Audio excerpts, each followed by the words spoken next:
Huh? Is this all yours?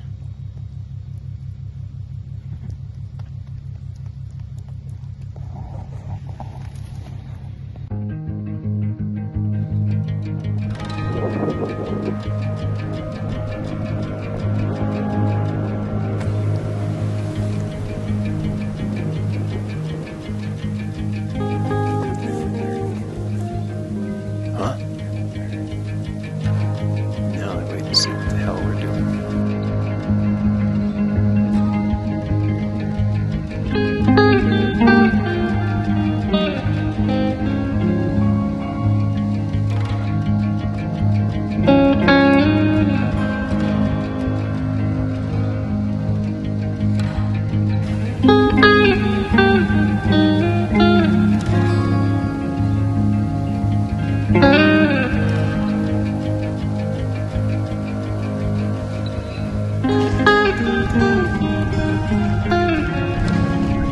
Slide right up.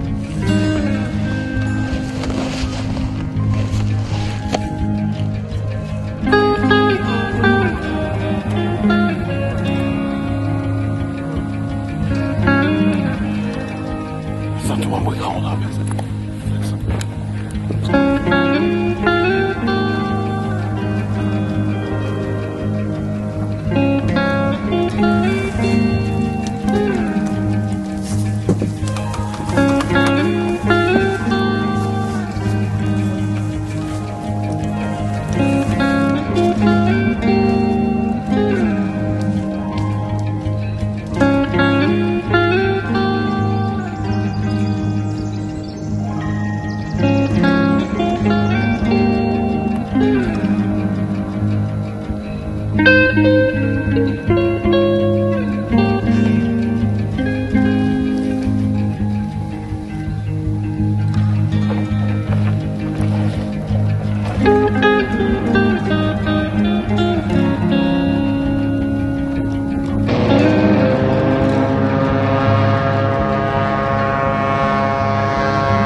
Man, that'd take a while.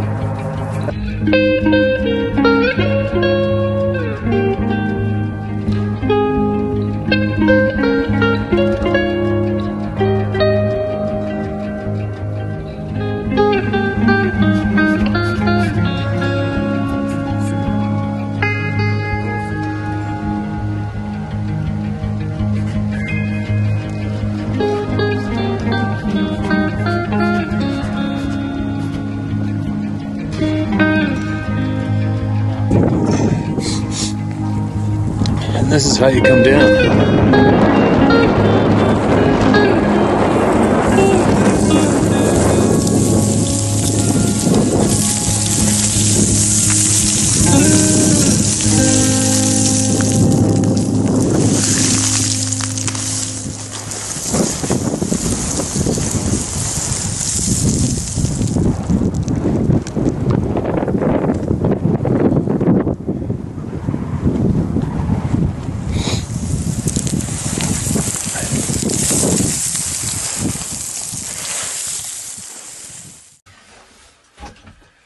Whew. What are you at? Wednesday, August 7th. Done my few days fishing. And today's going to be cleanup day, anticipating fall. My Zodiac's behind me there. I don't know if you can see it, probably not. And got my trailer, going to load that up. Load up all my other gear.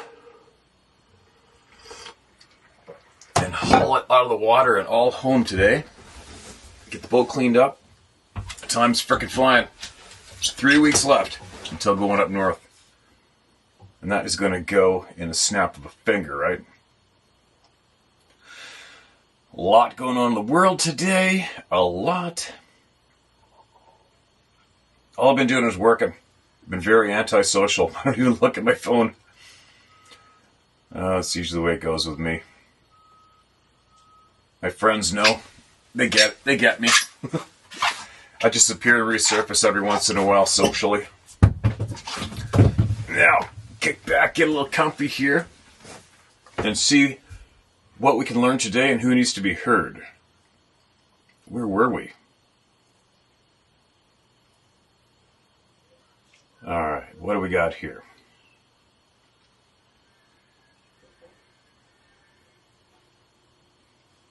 Mark, this is red. Bigfoot and wasting disease. Hello, Steve. I've pondered many things about the Sabe beings, but as you know, the more we listen, the more our puzzle pieces come together. I have an old idea I pondered about human illness and other diseases and their impact on the Sabe. When smallpox and other diseases affected the people of the Americas, did that also have an impact on the Sabe? Would the native ladies have any insight on this past impact? If so, could there be a possible link with the wasting disease that has been impacting the deer population in the United States to more aggressive Sabe interactions? Since it takes up to a year to manifest in healthy deer, if so, I wonder if the Sabe populace is now experiencing this disease that is resulting in more recent contact with the human population. Much like how mad cow disease impacted Great Britain years ago. I realized that pestilence and disease is a growing issue for mankind, but are we also impacting these beings as well? I do not seek to interact with the Sabe and have prayed protection over my home. Excuse me, but I do ponder such things that we, as mankind, have done that impacts the world and creatures we share it with. God bless. Respectfully, Ruth. I don't know, Ruth. I guarantee you, there probably isn't there's very few, if any, human beings right now today that can tell us what makes the Sasquatch people sick. We haven't heard one murmur of it the whole time we've been sharing emails. I guess it's a possibility, but I have a funny feeling no. Me, but that's just me, but who am I, right? Not that I've ever spoken to these people and got a list of what ails them. I don't know. The wheels are turning though, right? The wheels are turning. Always. Thank God. With the people here. Excuse me, I've had an arrow returned to me as well. Oh, no way. Here we go. Hello, Steve, in the Round Table Army. Last year, I was bow hunting my favorite ridge in the Ohio River Valley. And being that I hunt every year, I don't always bring home a deer. I'm in my ground blind when the biggest and most beautiful buck comes down the hill, and like a pitcher, was posing to get dusted, LOL. I knocked my arrow and raised my bow. As I raised my bow hit the blind roof, and that buck twisted his body. I freaked out, released my arrow, and my arrow went right over his back by an inch. The neck, I looked for that arrow up and down. Okay, it was a typo. I looked for that arrow up and down that hill where I shot it. No luck this year. I was walking down that same hill and laying on top of it like it was just resting on top of some. I don't know what kind of plants they were, but the plants was my arrow. So I did it? Sorry. I don't know what kind of plants they were, but the plants was my arrow, so I did it. Typo. They are here in Southwest Ohio. We got lots of rivers, lots of parks, forests, ways to get around flooding, a deer, fish, whatever they want, really. Dumpsters they can eat. Thank you for what you do, brother. I'm definitely in the Round Table Army. You just say when. I'm Dave. Dave Paul, otherwise Cherokee name. Sleeping Bear, over and out. All right, man, I got you. I got to split my lip. I think what you meant was you looked up and down for that hill forever to find your arrow, and all of a sudden there it was on top of the plants a long time later. Like it was just sitting there for you, right? Definitely odd. Definitely odd. Where mine was sticking out of top of the snow, which was about 5 feet deep, sticking straight up and down, and nobody had been up that road, and I lost my arrow earlier in the spring. About half a mile away. Odd things occur out there. Oops.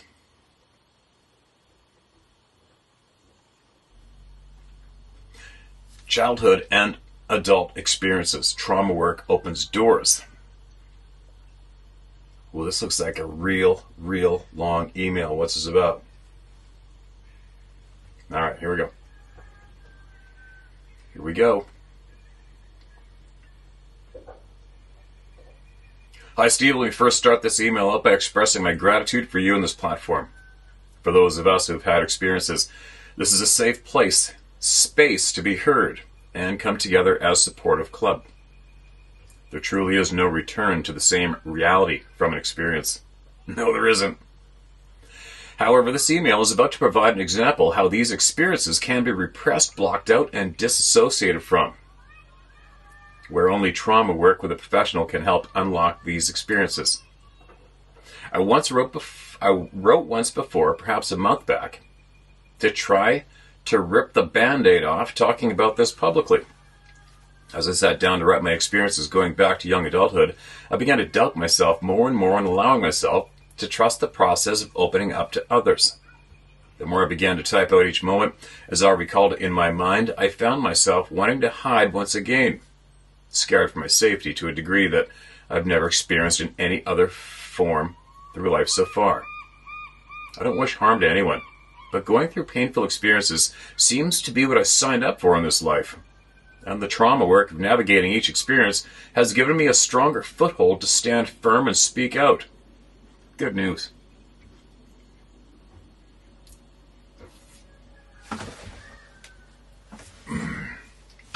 I feel like I've been all over the place so far in this opening.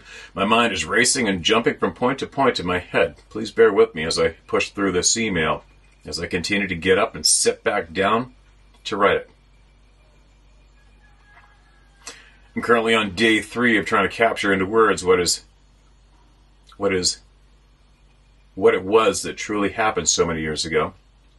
More and more continues to come to me as I write, but that doesn't feel good, to be honest. I'm hitting on some major trauma points that I have repressed due to these experiences for decades. Anyone, who has had such experiences may understand. And I feel childhood experiences are far more detrimental to one's life than someone who has their first one as an adult. Children are innocent. Take the word as they see it and curiosity as their navigation. Childhood experiences with entities that are unspoken of, discredited, rebuked by religion, or taboo in nature often lead to a child shutting down, going mute, and isolating from the world that rejects their worldly views. Whereas an adult who has a first encounter is somewhat more credible in the sense that they may be seen as a reputable figure in the community, have a good level head, and they also may worry about how they are seen if they share. I'm not saying adults don't have anything to lose, but by the time someone reaches mid-20s and up, they typically have been well educated or brainwashed by our society. Innocence is already too far gone or removed, and we tend to just conform. Yeah, it's sad, isn't it? To this day, my memories of childhood to my point in life at 44 is still fuzzy. I don't suffer from dementia, Alzheimer's, nor have I had any head trauma. I spent most of my life trying to recover or uncover what it is I've blocked out and have made quite a bit of progress.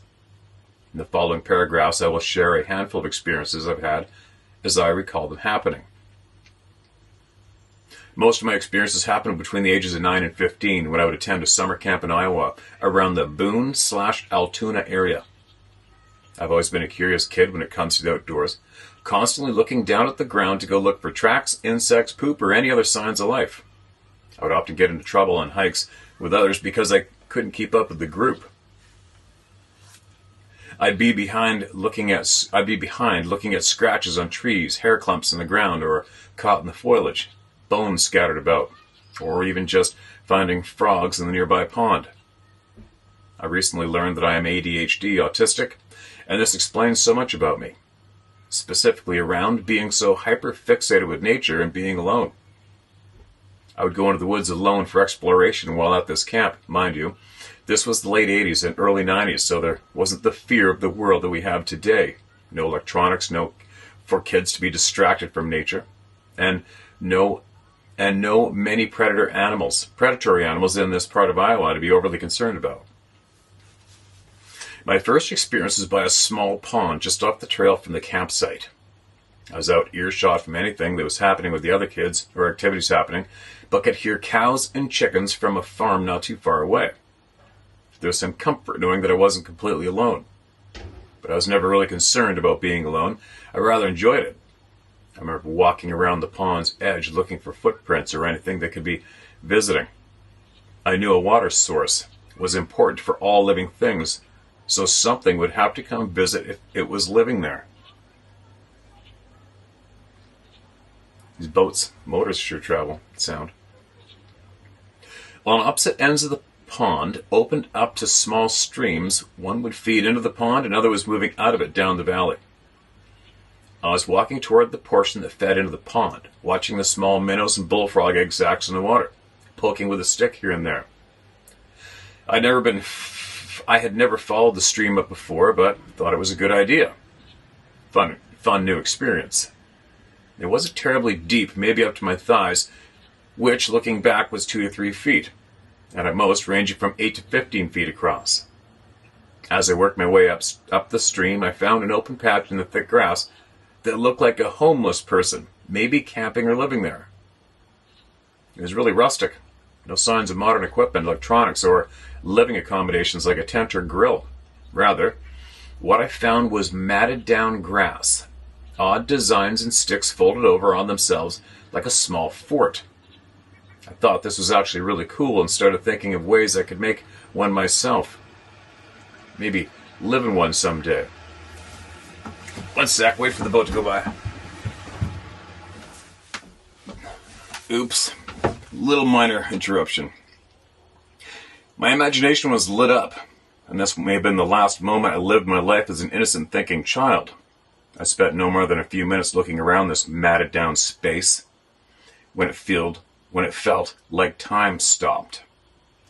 The noises from the stream stopped. I could no longer hear the cows bellow or a random rooster call, and even the wind seemed to give pause.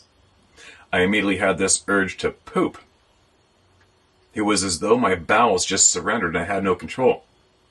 I heard this thud off to one side of me, but I couldn't turn my body. This much I remember. The first thing that came to my mind was not to move, hoping whatever it was may not have actually seen me. I felt and heard this low rumble of a long, prolonged growl. It was like thunder, but very close to me.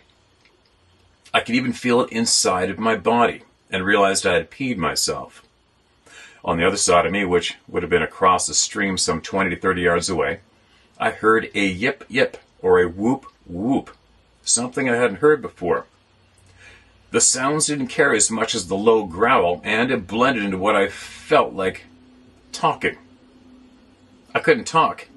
Not that I wanted to, but I felt like I couldn't yell out even if I tried. It was hard to move my legs. I wanted to collapse, and I remember starting to cry, but gave effort to hold it in. I remember thinking, I'm sorry, please, I'm sorry. I didn't mean to make you mad, I'm sorry. I slowly began taking side steps back to the stream to remove myself from this place and back to camp. I heard another crack in the tall grass, but could see nothing. I kept looking down, straight ahead, trying to be as submissive as possible. Mind you, this was happening when I was a kid and had no idea what I was doing or why. But I am speaking to this as an adult now and trying to recall what I did and why, as my thinking was probably different at that age. I remember something flew through the air in my direction and hit the grass by the stream to where I was heading, and it hit about 5 to 10 feet from me. I took a few more side steps and could see it was what looked to be part of a leg to a cow, albeit bloody and torn at the joint. I could see and make out the hoof.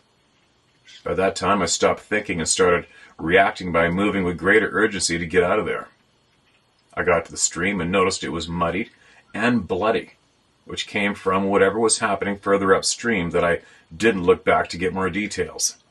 I assumed wherever that blood was coming from came from the cow. and the thing that removed the leg was stirring up the water. I don't know how I got out of there, how long it took. I seemed to black out this part of my experience. The only thing I remember after that was being found by one of the staff members in my bunk in the A-frame cabin inside my sleeping bag late for dinner. The guy was clearly upset with me. Then he stopped and just stared as though he saw a monster. I apparently was all scratched up from running back from the woods, and I apparently soiled myself again. But this time, I did poop in my shorts.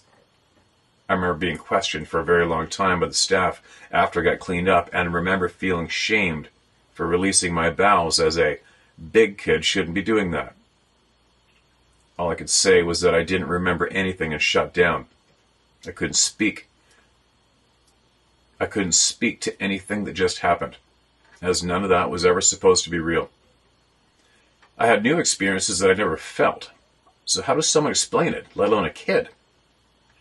It was passed off to my parents that I had gotten lost in the woods and got scared that I couldn't find my way out, and that was what I went with. I took the next couple of years off from ever going to camp, and my parents thought it was to the trauma of getting lost in the woods. It was probably 3 years later, around the age of 13, that I wanted to get back out in nature and be at camp. There was also the peer pressure of friends wanting to be out there together. I ended up opting to go, but in the back of my mind, part of me still felt unsafe. I had started Cub Scouts and was getting into archery, and also was gifted a wrist rocket or a slingshot for my birthday. Obviously, my parents wouldn't let me take the archery set to camp, but I was able to sneak my slingshot into my backpack. In the back of my mind, it was necessary for any hikes, not that I was excited about it this time around. It took many days at the campgrounds before I felt comfortable moving further and further out into the wooded area. I spent the first few days walking the tree line to the A-frame cabins, just scouting what could be around. People thought I was weird, even going back to childhood. Around the end of the first week was when I felt somewhat comfortable to go for a hike with a couple friends. It was great. We had a lot of fun. And I had my head on a swivel the whole time and my slingshot in my backpack. For me, that was a sense of comfort and safety. Looking back at it now, a slingshot wasn't going to stop anything. But the illusion of safety was already broken at a young age. We had no incidents that day, and it helped me to feel at ease to go back in solo, which I preferred. I can operate without speaking. Being autistic, I don't feel the need to talk. Just exist and feel the space around me. Read people and situations. I did take that solo hike the next day, and it was uneventful in a positive way. I saw a ton of deer. I walked up on the pond, but didn't explore it. I kept on the trail and didn't divert as I had a few years back. The hike was so refreshing and made me so happy that I wanted to do it the next day, so I did. And this is my second experience. Oh, God. My hike was going just as well as the day before, and I chose not to go near the pond or stream. I had no desire, and internally it just felt off limits. A bit further in, I started to get a familiar feeling that I didn't want to experience again. I stopped and backed up against a larger tree. The space around me seemed to go quiet, and it seemed to get darker, as though the sun was going behind a bank of thick clouds. I felt that urge to poop again, and the full body shivers came on. It was a summer day, probably 90s, and humid, as it always is in Iowa. This experience was the first time I heard tree knocks, but it seemed to be coming from 3 different directions at different times. I squatted down to pull my slingshot out of my bag with some marbles in a bag. No sooner had I put the wrist racket on my hand/arm, did I hear a loud huff. I couldn't tell where it came from, but it sounded like it came from up in the trees somewhere. Why would I look up? Animals out in the woods were on 4 legs, right? If this is a bear, I suppose it could climb up a tree, so I wanted to be a little more mindful to look up as well. It was hard enough looking in every direction, including down for signs of tracks, game trails, or scat. I had a marble loaded and at the ready for anything to happen. It was still dead silent around me except for the huff and the random tree knock sound every other minute or so. I say minute, but I really had no sense of time. especially with the sun being behind the clouds, or just simply lack of sun in the area I was in. I heard something walk around to my left, which was easily identifiable as something on two legs given how loud it was. Sticks were cracking under the pressure of the steps, and I could hear foliage being kicked up. To my right came a rock the size of my fist, rolling by my feet, about 4 feet away. I turned and fired off a marble in the direction the rock came from. This was literally a shot in the dark. I pulled out a few more marbles and continued shooting 3 to 5 more shots off into the trees. There was another huff and another sound behind me. Then to my right, a low rumble which I felt in my body. I began crying. But it was uncontrolled. It was as though my body and subconscious remembered the first time all over again. Excuse me. Another rock came from behind me and went over my head. I turned that direction. Then a tree knock happened directly behind me just after I turned to see where the rock came from. I felt helpless. And I really was scared. And on top of that, the feeling like I needed to poop and the internal rumbling of whatever it was growled again. I was ready to run, to get out of there, and remember saying out loud that I was leaving and that I was sorry for being there. I didn't know why I said it, but I just blurted out how sorry I was for being there. Even at that age, I felt I was dealing with something intelligent, as any predator would stalk and strike without giving away it was there. Also, I don't feel like I would have been given so many warning sounds if this thing really didn't want to strike or interact without being seen or some other consequence. I don't know if the situation would have been different or less interactive if I hadn't pulled out a slingshot, which may have been viewed as aggressive or as an actual weapon to whatever it was. I couldn't call this experience or the one before a Bigfoot, as I never actually saw anything. But the thing that gave it away came next. As I was moving out of the forest, I sensed whatever it was following me out. What I thought I caught in my peripheral about 40 to 50 feet away was like a huge shadow, and instinctively I raised my slingshot and fired off a shot as I turned to run. I didn't see where I hit it, but I heard this thing give a bellow that no living creature I ever seen or heard give. I doubt I hit it with a marble, but it certainly pissed it off. Looking back, a little marble would do nothing against whatever this thing was.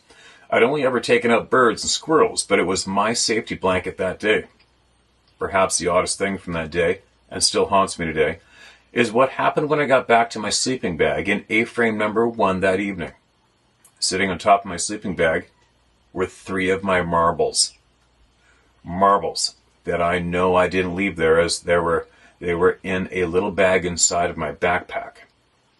This was the last time I went into these woods alone. No doubt.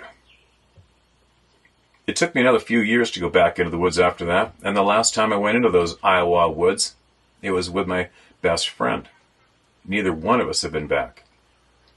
The campground was open year-round, and it was private land where a caretaker watched after the site. I'd gone out there with my best friend for a weekend of fishing, and neither one of us liked being around other people much. We got lucky to be at the campgrounds when no groups had it reserved.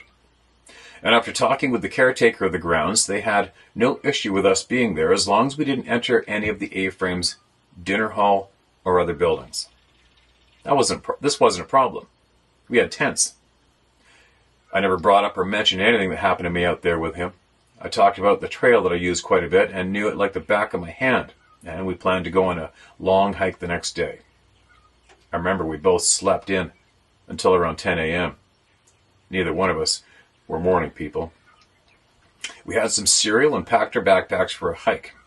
We had around 8 to 9 hours of daylight, as the summer hours usually gave us enough light until around 9 p.m. Again, we were on the hike, and I came upon the pond where I had my first experience. He didn't care to go explore it, and I gave no pause to want to stop there, so we kept on hiking. Further up the trail, we were entering the space where I had my second experience. And all felt normal this time. And I was jealous of the other campers who took this trail every year, all having the most fun and coming away with good stories to share. This is my first time in a long time that I felt like I could really enjoy this hike. We stopped a little further up the trail to get some water and have a snack. We had hiked maybe 2 hours at that point. Now I was going to have the conversation if he wanted to turn back and take the trail out from where we had entered or push on. I don't remember where the trail actually went or how far. He opted to press on, so we did. I was looking at new terrain that I wasn't actually familiar with. And in my gut, it felt like the trail was closing in on us, disappearing as we moved forward. I started guessing if we were actually on the trail or making up our own. After about a half hour of this, I stopped and expressed my concern, and we started to go backtrack to where the trail actually was. He didn't show any concern and was fine with it. On the way back, I got that feeling again. I heard him say, "Hey, I think there's some deer nearby. Here's something running around." We both stand there listening. I said, "Doesn't that sound like something on 2 feet and not 4? He looked at me and said, "There were probably multiple deer, and he couldn't make out where they were." He obviously didn't understand my question. We walked for what felt like hours, but the sun still seemed directly above us, indicating it was between noon and 2. We couldn't find the trail after walking for some time, quite some time. And it felt like we walked around in circles as certain landmarks seemed to reappear. I felt like something was watching us, but it wasn't interacting. I wanted to yell out to whatever it was, but didn't want to look crazy in front of my friend. And he finally made the comment while laughing it off, "Dude, I think you got us lost." My ass, you know this trail like the back of your hand. Now I started to feel bad, guilty that I may have put us in harm's way. We sat down again to get our bearings, and while I was getting a drink, he pulled out a granola bar. Sorry, I'll read that sentence again, sorry. We sat down again to get our bearings, and while I was getting a drink and he pulled out a granola bar, we heard this loud scream, like a woman in a horror movie. He looked at me and asked if anyone else would be out here, but I didn't answer. I was too busy feeling into my surroundings, and my past was coming up yet again. I thought, there's no way something would happen with him here. Again, this scream came, and he didn't seem fazed, and he yelled out to the direction of the sound. At this point, my eyes are wide, and I had to poop. He took a big step back when this tree snap sound came from that same direction. He said, "Dude, there's some weird shit going on here. Is there cult activity here? An old graveyard or some other shit?" Again, I didn't say anything. It got quiet and it got dark again. We packed up and got on the move. But we were still technically lost, so we just moved in the direction away from the screams and tree breaking. It was the darkness that perhaps scared me the most. I didn't want to be in the woods after sunset. But by my calculations, we had another 6 hours of daylight, even though I didn't have a watch on. And cell phones weren't around in the mid-90s. It felt like we lost all sense of time, being pushed in a direction that didn't feel right, but felt safer than what was behind us. We eventually popped out of the woods to an old farm. The tree line we exited from led into the farm crops, so we walked across the crops to the farmhouse, and indeed it was dusk at this time. This older man came to the door, and he was shocked to see two teenage boys in his driveway, dirty and scared. I asked him where we were, and he asked where we came from. I shared the campgrounds we had been staying, and he said that was located the next county over. There wasn't MapQuest to determine how far we had walked to get where we currently were, but based on the farmer's odometer reading, it took us 22 to 25 miles to get back to the campgrounds. My friend and I left the next morning, and neither one of us spoke of that weekend again, and neither of us went back there. Whoa. My last incident took place 4 years ago when I was 40, up in the mountains of Colorado.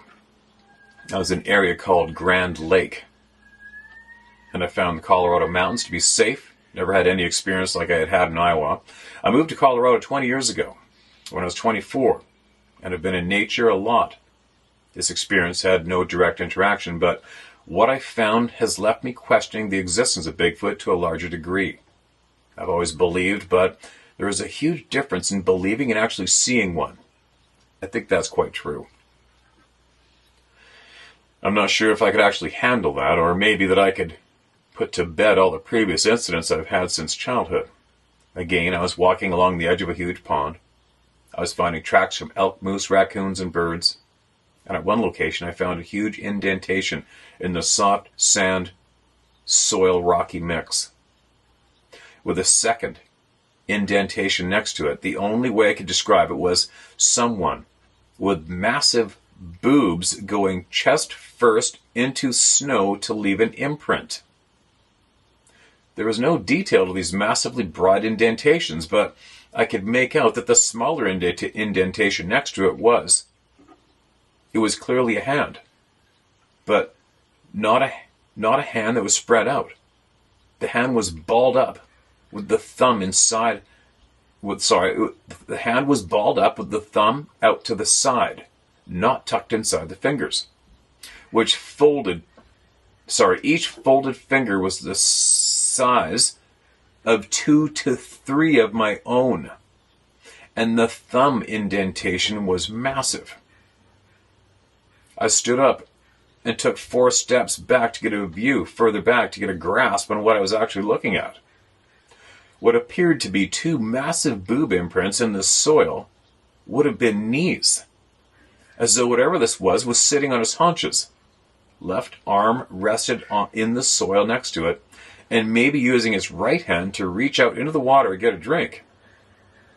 I literally could sit down in one of these knee impressions and still have the knee be larger than the space I took up. Holy shit. Yes, I tried to take pictures of this, but the imaging was indiscernible given the natural lighting and the imprints being more superficial than deep, with the mixed rocky terrain giving clear details. To this day, I fully believe in the existence of these beings. No memories come up for me, as of yet, where I've visibly seen these entities. I don't know if I've repressed even more than I've already shared. However, I promise to share more if and when comes up for me to recollect. I've only shared my experiences here, not with family or close people in my life, as very few of them I have around. This information doesn't sit well with people who know little of it, or have been in a situation where you question your own reality. I'm not afraid to go into the woods. I've equipped myself with more than just a slingshot these days, but I wouldn't ever consider myself safe from a being of this magnitude, even with a firearm. I trust after my experience and my trauma work that I may open myself up to having a more pleasant experience if it presents itself again.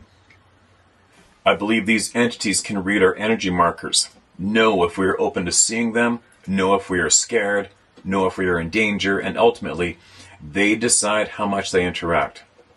I feel I have interacted with them by accident before, and there may be some marker on me showing that I am open to them. I applaud everyone who writes in to share such a vulnerable piece of their existence. There is bravery in sharing this topic and putting oneself out there to be doubted. But in this space, with you, Steve, and all others here at the coffee table, I feel at home. Thank God. I don't share these details lightly, and I wish I could share the actual feeling of what comes up for me in these moments. I'm sure anyone who has had this direct experience of sounds, growling, rocks thrown, and feeling the need to poop out of nowhere understand. You can share my name. I'm okay with that. I also want to share that being autistic and highly sensitive feels like a key marker that these entities look for and can read on someone too. I hear many stories coming through your channel where witnesses speak to being neurodiverse, whether having a form of autism, ADHD, Down syndrome, a sensitive, spiritual, empathic, or just one with nature. I feel all of these go hand in hand, and these beings know. Much like how a dog or cat can pick up on if someone is good or a bad person. If you ever get to Colorado, I'd be happy to show you around and some of the most wild places I've been to. You get these offers all the time. I can imagine you having a long list of places to go, and no doubt your neck of the woods carries so much richness and activity too. I could talk about this all day. even through the scary parts. All the best, Adam Baki. Adam, what a valuable email and a chunk of time you just donated to all the people of the world through me. And the coffee table of everyone here in the club. Appreciate you, man. Big time. I'm super glad you wrote that email. Super glad. I wonder how many people identify with Adam's words. Probably many, right? Hopefully, Adam's just shared courage to many other people sitting on the fence to possibly come forward and share what you've experienced, all right? Because it's very, very valuable. Very valuable. The marble's on the sleeping bag. It's no secret what they can do, right? That we shouldn't ever think of as doable in this lifetime. But it is. And it's happening. It's happening. You write back to me anytime you want, Adam. And if I ever get the chance to go to Colorado and see the sights, I'll definitely look you up, man. I appreciate you.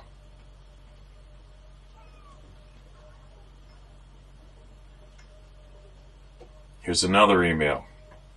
Yeah, it kind of sucks. I almost feel guilty in a way just flipping over to the next email after somebody pours their frickin' life and soul through here to us, but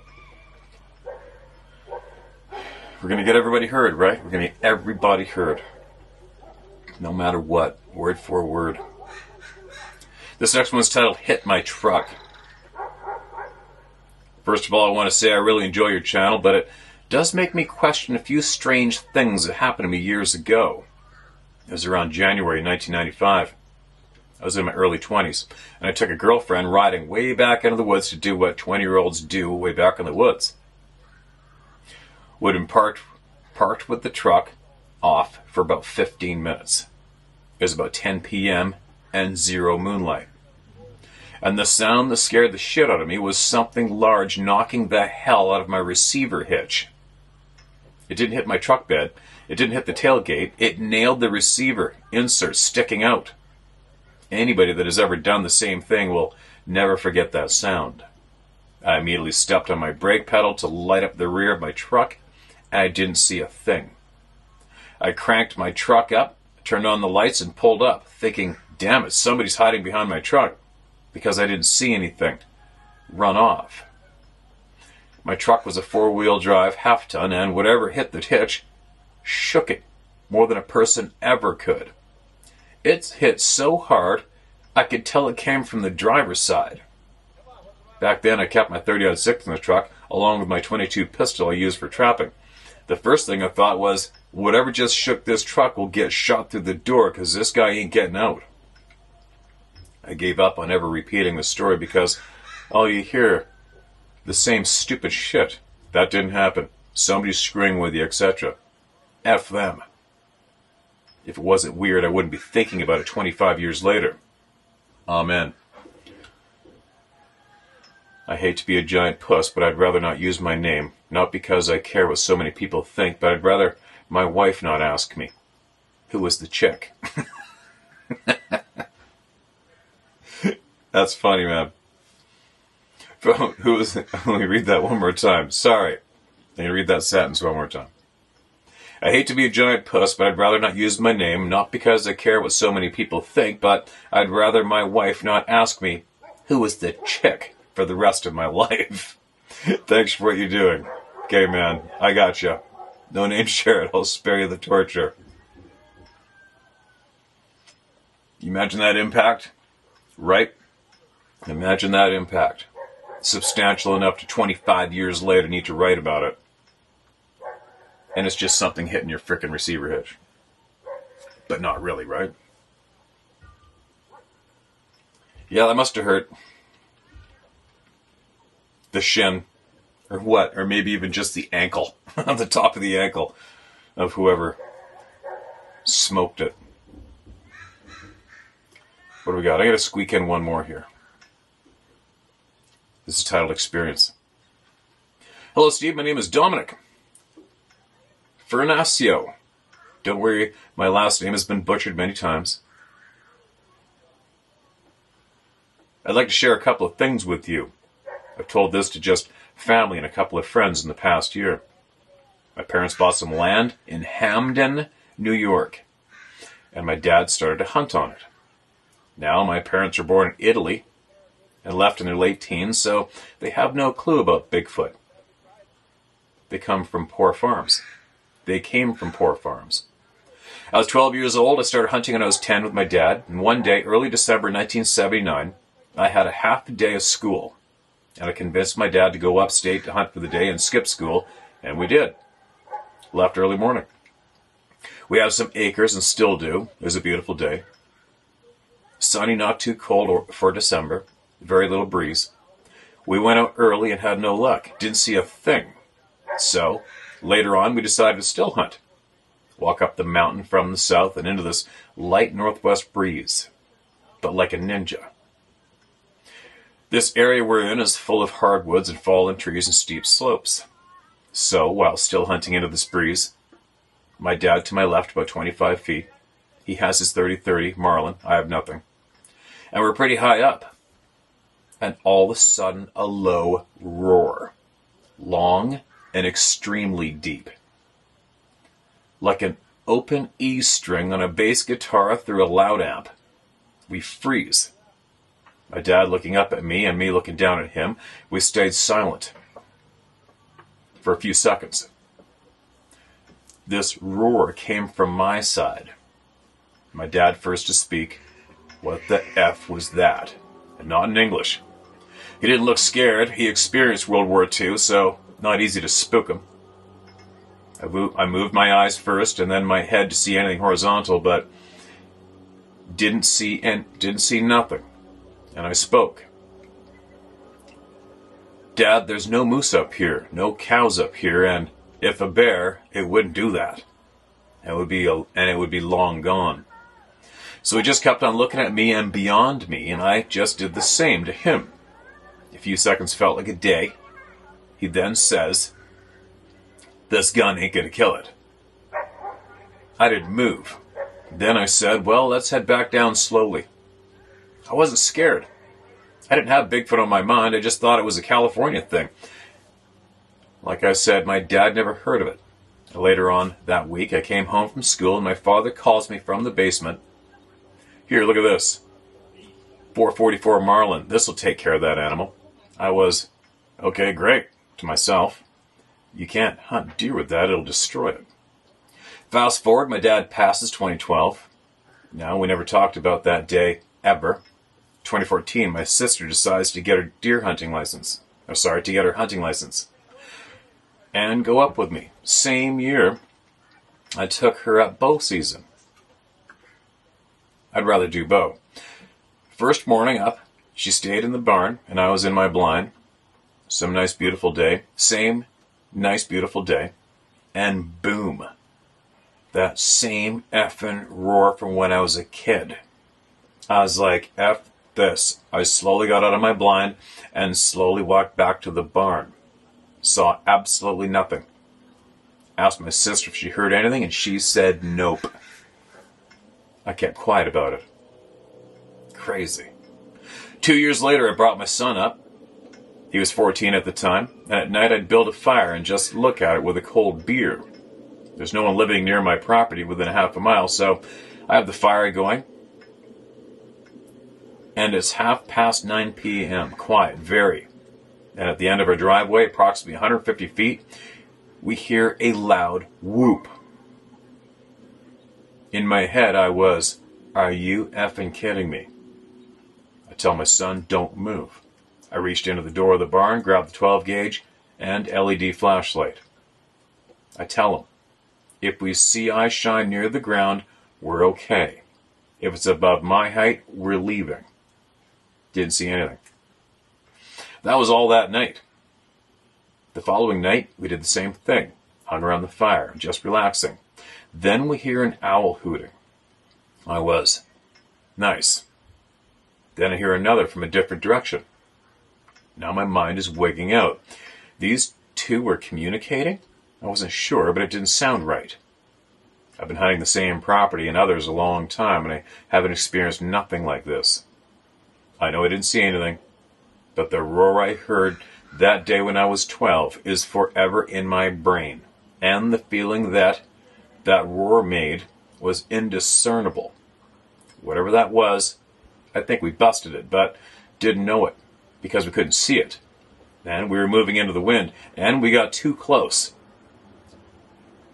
And, in a way, what that roar was telling us to get the F out of here.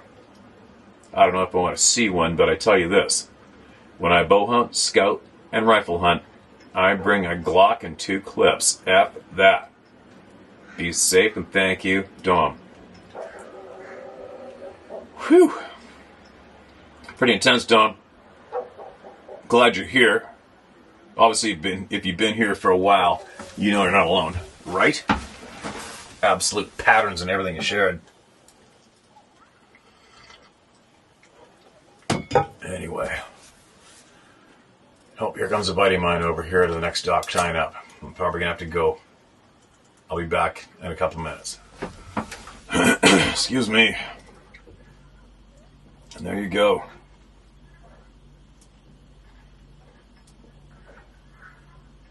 The roar. I hope I don't hear the roar.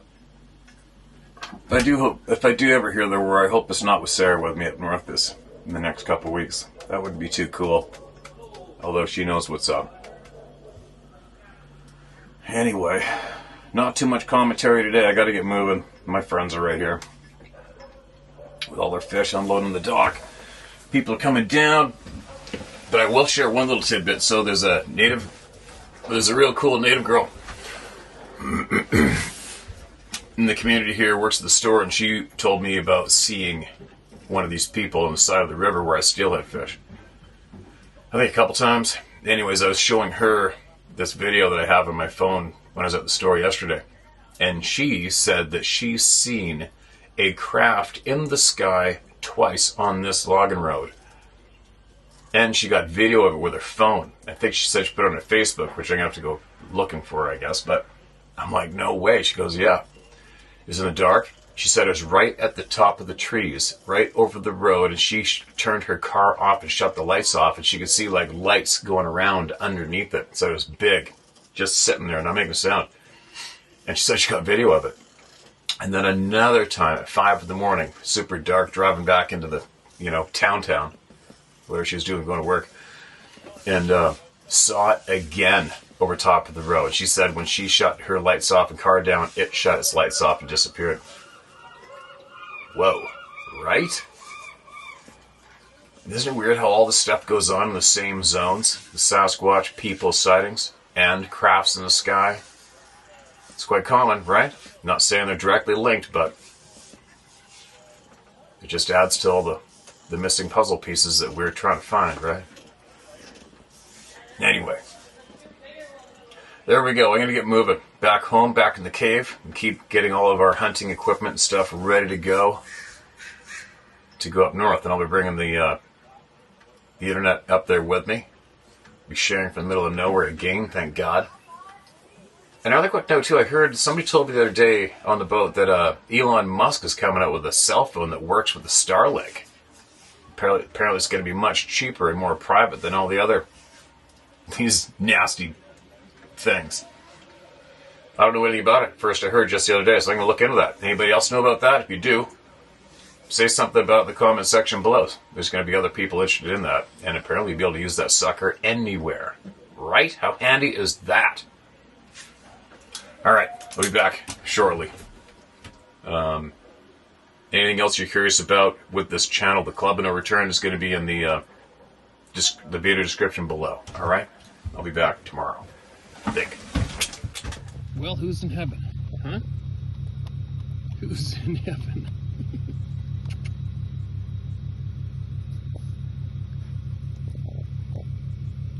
Best time of her life, almost. I guess that's actually coming up pretty quick.